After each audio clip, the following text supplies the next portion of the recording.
আজকে আরেকটা নতুন প্রবলেম নিয়ে এসেছি। কী প্রবলেম? দেখো, মটর গাছের লম্ব বৈশিষ্ট্য হলো প্রকট এবং প্রচ্ছন্ন বৈশিষ্ট্য হলো বেটে। ওই জিনটির অ্যালিল দুটো হলো বড়টি এবং ছোটটি।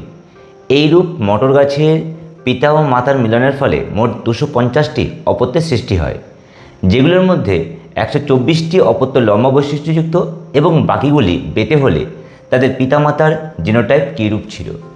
দেখো, কোশ্চেনটা দেখে মনে হচ্ছে অনেক বড়, বাট প্রবলেম কিন্তু খুব ইজি। কীভাবে বার করবে দেখো। প্রথম দেখো, মোট অপত্য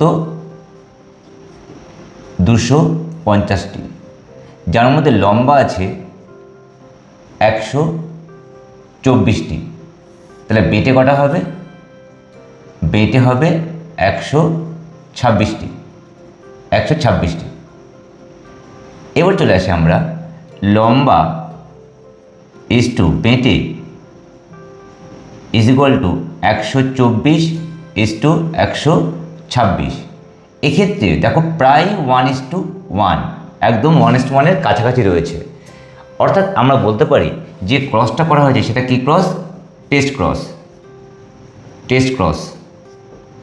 আর টেস্ট ক্রস কাদের মধ্যে করা হয়? আমরা জানি F1 অপত্য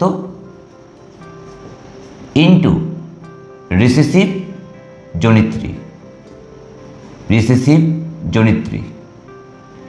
অর্থাৎ F1 অপত্য সবসময় হয় বড়টি ছোটটি ইন্টু ছোটটি। অর্থাৎ পিতা ও মাতার জেনোটাইপ ছিল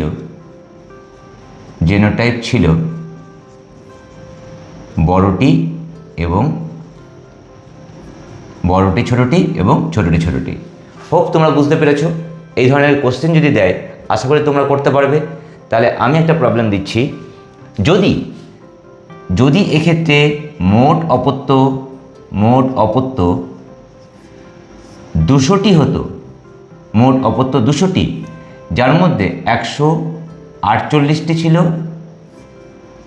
লম্বা ও 52টি ছিল বেটে, সেক্ষেত্রে পিতা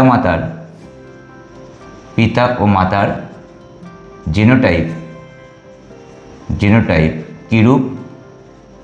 কিরূপ হবে?